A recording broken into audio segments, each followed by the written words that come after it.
What up, y'all? Shabbat Shalom. We are here for our weekend reflection message. We're just kind of tying up the lessons for the week and taking in, what we've gleaned from them. So, beginning with the Radiant Sun Oracle, we have Mars in Capricorn, which is authority,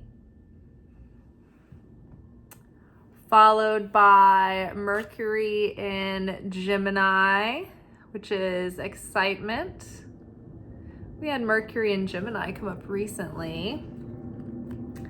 And then we've got the Moon in Cancer.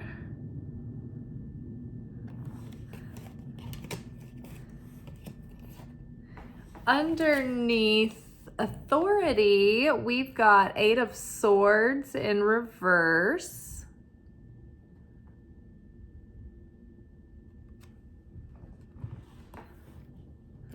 Underneath excitement, we've got King of Wands reversed.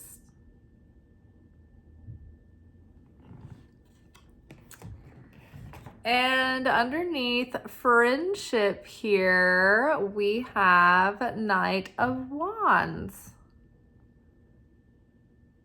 So there's a lot of reference in this reading going on to the astrology that's up in the air right now.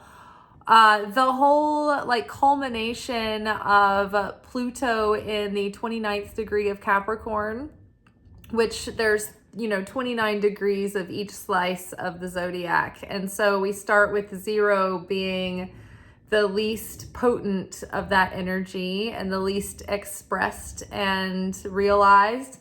And then the 29th degree is the most potent, the most realized. And so think about the grand finale of a fireworks show.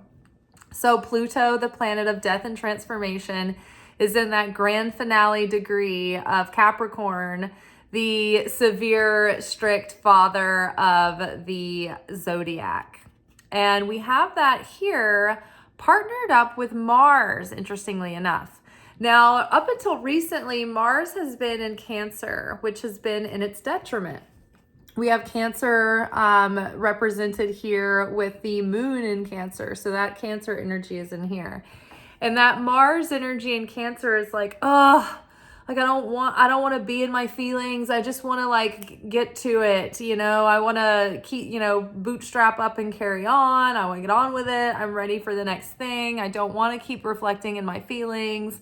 I don't want to feel the culmination of my feelings to get through all of this grand finale. I just want to be done with it already. One of my favorite readers pointed out it was the energy of Mars in Cancer is having trying to hug a teenage boy and get them to open up about their feelings and be all mushy gushy, and they're oh, I don't want to, stop, quit, no, and they're all I'm uncomfortable, kind of thing. So finally, and so that has also been in opposition to the Pluto Capricorn energy. When the planets are opposing, it sort of gives this push-pull, tug-of-war energy.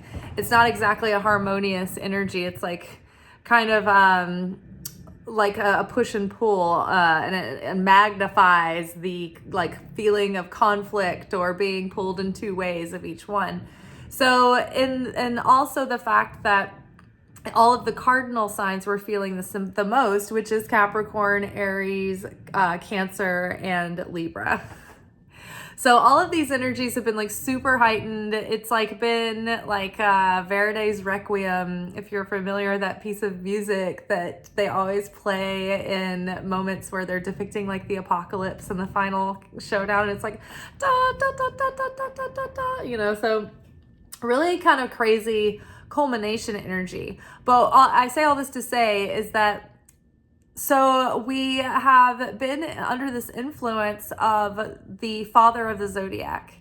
And it's this really strict, heavy father figure kind of influence.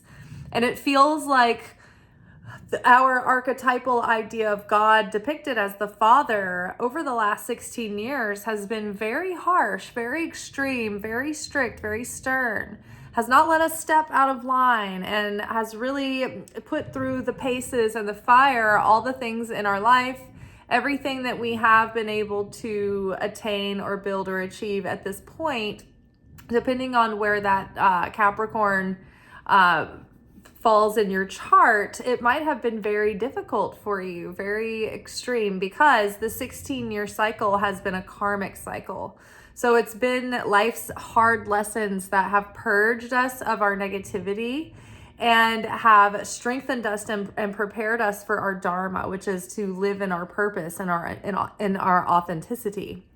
So it's interesting too how recently we have come through our personal patterns and the things that have been holding us back from achieving more of our potential.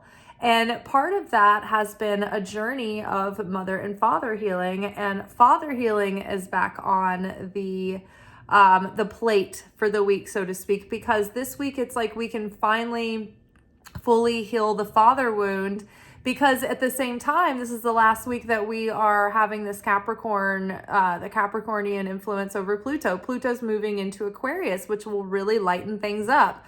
Aquarius is like innovative, kind of rebellious, like I'm going to do my own thing. I'm going to be inventive. I'm going to go out for a fresh start. So it's almost like this teenager, kind of like rebelliously leaving the house to go off to college and make their own way and like make their own dent in the world and like find their own voice and their own authenticity, right? So it's like we're leaving our father's house, literally leaving the house of Capricorn. We are leaving the father's house. We are leaving our father's house. Interestingly enough, this week's portion of Torah is Lecha Lecha, which has to do with the story of Abraham. Now, Abraham is one of the earliest patriarchal figures in the Bible. And so he was the father of the Abrahamic religions, right? All the Jewish people, the Christian people, the Muslim people all believe in the same God. This is the Abrahamic God, but their individual prophets may vary, okay? So Abraham basically grew up in a tribe of people who had more pagan beliefs, I believe. And so it was Abraham's destiny to leave his father's house and go beyond his father's consciousness, because Abraham was given the faith that would go on to become Judaism through like in divine inspiration, as was happening at the time. So like the patriarchs that had like that connection and they had the truth, the wisdom given to them, it was done by like a verbal passing down, but also by divine inspiration. So Adam was given the Kabbalah in the garden. Moses was given the Kabbalah in Egypt through his meditation and study and devotion. Abraham was given the Kabbalah and the Jewish faith of what that would become, that first initial relationship with the awareness of God as a monolith, right? God as a one singular character and creator rather than these different pantheons. So what is also interesting to note, so Abraham is the father of Israel, and Abraham has fathered the children that would go on to become the 12 tribes of Israel that would correspond with the God's 12 forms of governance, which is the astrological forces. And each tribe of Israel is assigned an assignment, which seemed to me when they were laid out to connect directly to the tikkun related to each astrological sign. Also, Jesus had 12 disciples, and each disciple kind of represented the 12 tribes of Israel. Isn't that interesting? The sun being the center of that, right? The Son of God, the sun center. It's just always interesting how mythical truths are larger than than just one level of truth. They're true on all of these different dimensional layers of manifestation. So the story of the Christ, of the Son of God, is told in nature. It's told in all these different places. Everywhere you look, it's like that truth is expressed in all these different ways. I think that's so interesting. So this week, the Torah portion is about Abraham. It's also interesting to note that Abraham is the father of astrology. Abraham wrote a book called the Sefer Yetzirah, which is the book of formation. And so this is a book of secret, like deep secrets and wisdom and associations, but also he birthed the 12 houses of the zodiac. He was the father of astrology. He came up with the organizing system of it all. So super interesting. So I think that right now, and also the thing is what Abraham realized too, was that the point of astrology is to use it as a map to rise above our natal chart, not as a predictive way to resign ourselves to our fate, but to be able to use that as a tool to seek out what is our tikkun and how do we correct that, like based on the what our natal chart tells us about ourselves. So back to our cards here. After having come through this 16-year karmic cycle, it's like this has been the thing that has prepared us to be ready for to align with like our most authentic selves and to align with our purpose in the world.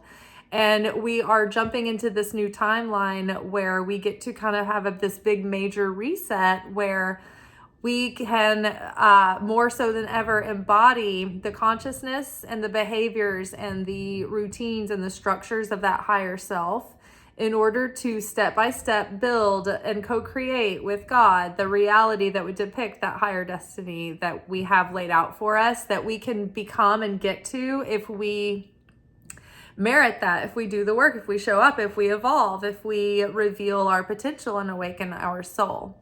So here we have Mars in Capricorn, which is the authority card. And this card is about taking initiative and taking authority. The energy of Mars and Capricorn is like that whole get to it energy, but also like a very thoughtful and methodical, grounded common sense and wisdom with also like practical, responsible application. So this is having the ability to take initiative and take responsible action, but also take grounded, like reasonable, prudent action and not be hasty or impulsive, which leads to mistakes and, like costing resources and time. So that's why like Capricorns are so good at like taking action, but then having that action be like solid and really material. So this is basically like, okay, so paired with the Eight of Swords reverse, the Eight of Swords reverse is a signal that like energies are changing, right? That like the feeling of being repressed and held back is starting to lighten and loosen up. So that influence over Capricorn that was so like restrictive over the last 16 years, that felt like no matter how hard you tried, you just couldn't make progress in these certain areas, like that influence is lifting, and there's a possibility now for us to really actually like have a fruitful like when we take an action, we can have more of a realistic expectation of that action yielding results. Whereas like in the last 16 years, it may have been like pulling blood from a stone. It's like things won't be that impossible anymore because that extra layer of like restrictive oppression will be lifted.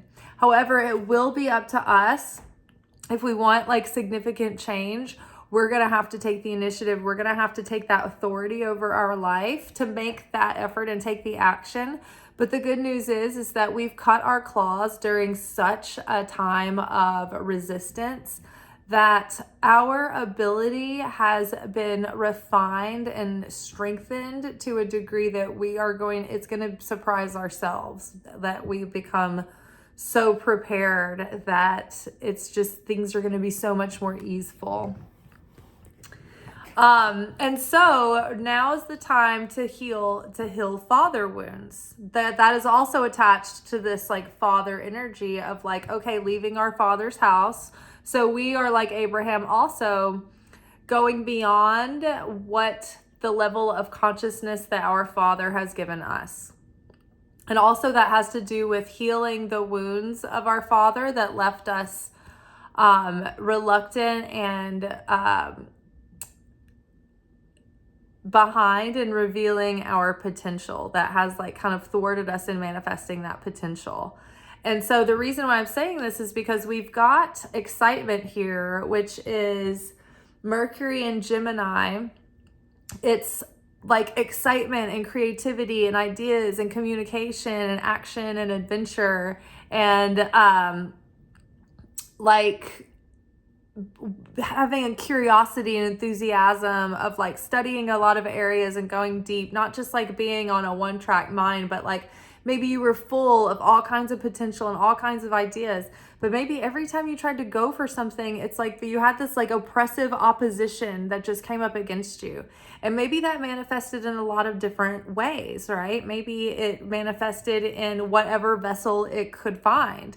But I have a feeling that it also specifically manifested in harsh, overbearing, controlling authority figures that were specifically masculine energy authority figures. And particularly maybe aspects of your father could have been over domineering. And maybe your father projected his plans on you or his expectations to the degree that he shot down all of your ideas and all of your plans and all of your goals and discounted your feelings and disvalidated your dreams and your goals, and it was like, oh, you're not going to do that, you're going to do this, or that's not what you should do this instead. Or maybe like, you know, you were discouraged because of your beliefs or your religion or modesty or being a quiet, nice person who, you know, finds a good person to marry, whatever it is that like sometimes well-meaning father figures can portray or project onto their kids, like because they were given that as like a, well, this equals a dutiful and responsible person of worth and value in this world, so this is what I'm bestowed on to rear my kids to deliver. But we're evolved past those limited kind of ideas, you know, about what's expected of us and breaking out of that box. And so, you know, you may have been scolded or just kind of bullied into submission because you were maybe like a sensitive kid growing up in like an environment where like somebody having like these harsh, you know, opinions that they would project on you, maybe that really affected you. Maybe you weren't strong enough like some kids to be like, no, I'm gonna do it anyway. Like maybe you were afraid that you would be abandoned or rejected. And so maybe as the sensitive empath over here, we've got the moon in Cancer, which is a sensitive empath that just wants everything to be all well and good at home, went along to get along to keep the peace. And so you did what was expected of you, and you wanted to be a good, obedient child to your parent. But in the end, it's like you compromised yourself and you abandoned yourself because you were enmeshed in feeling responsible for keeping everybody happy and comfortable, but at the expense and at the cost of your authenticity. And so the wound like that you take on as a result of that is you get to a point where you're like, oh, I'm not in authentic alignment with my dreams, and I want to recircle this and I want to go back. And that's where we're at now. It's like we get to rebuild, we get to pursue those dreams now, because having had this wound, this father wound, we can appreciate that this made us the kind of person that didn't need, like, it made us more independent. And it showed us what we were really made of. Just like the difficulties of that Capricornian influence over that karmic cycle. It was tough on us, but it showed us what we were really made of. And it made us independent people who did not need anyone for permission or validation. right? And we were self-sufficient and we were able to follow our own heart and go our own way. But it did take a while to feel safe to be seen and to be heard authentically, right? It's taken, conscious effort and work to undo those subconscious beliefs and layers and defense mechanisms that are afraid, oh, what if I'm authentic? I'm going to get in trouble. I'm going to be shot down, right? And so that wound, that father wound, results in this Knight of Wands energy. The Knight of Wands is excited and they're enthusiastic, but they have trouble committing and sticking with things and persevering.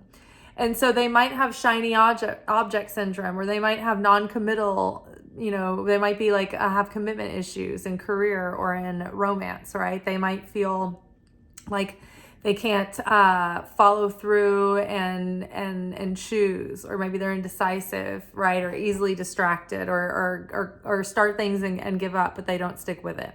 So it's like this lack of maturity to have perseverance and stay the course. And I think that it is because it's definitely related to the father wound, because our father wounds have to do with the way that we show up and the way that we put our share and take action in the world.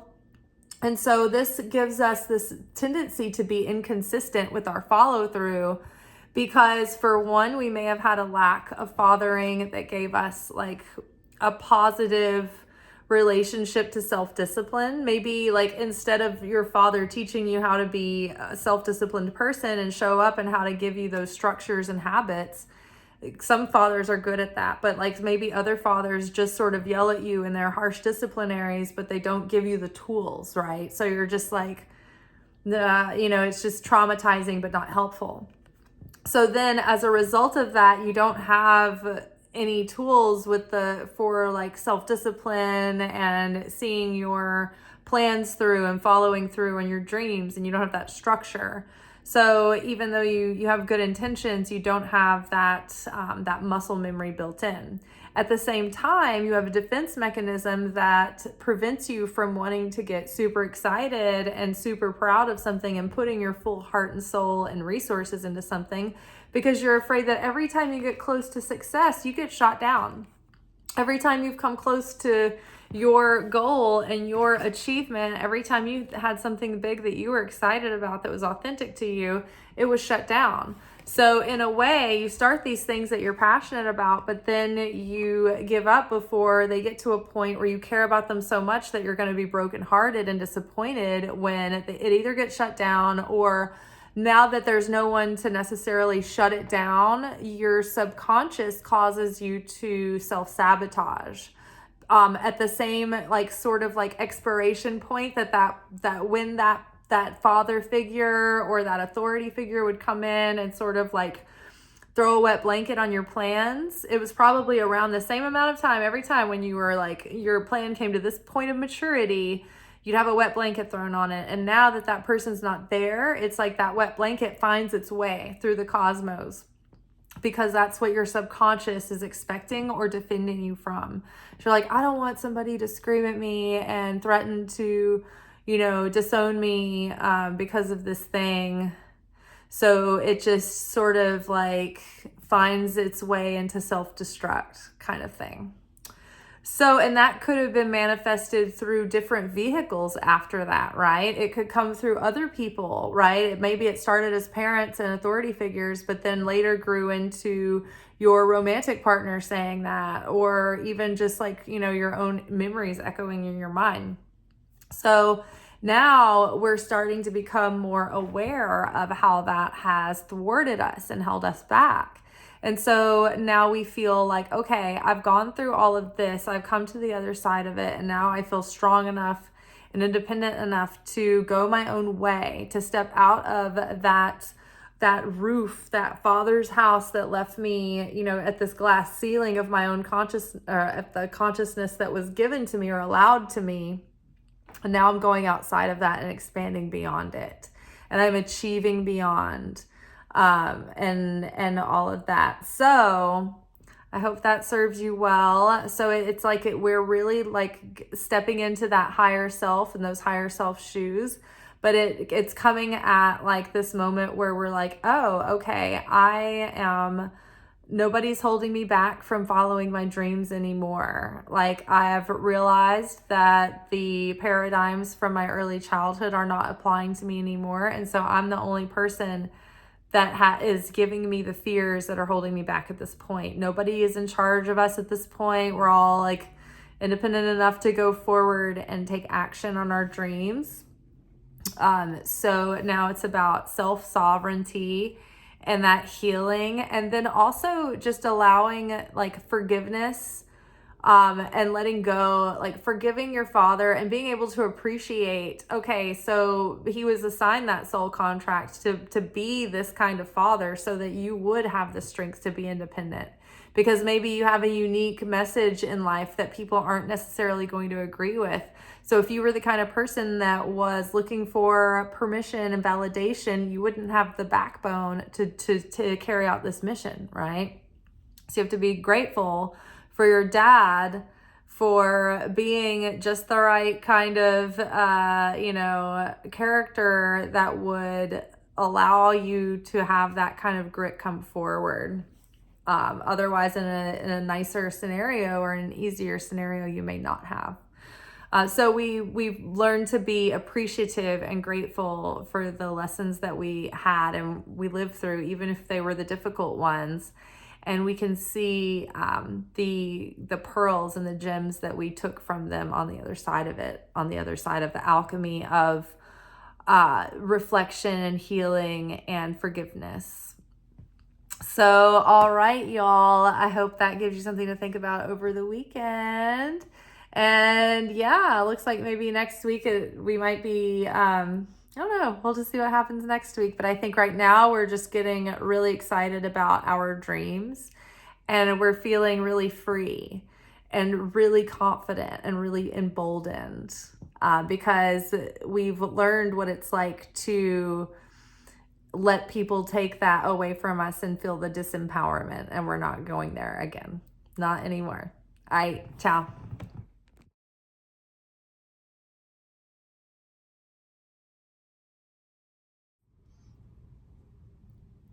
Thank you for watching. If you enjoyed this video and you got something out of it, then please give it a like.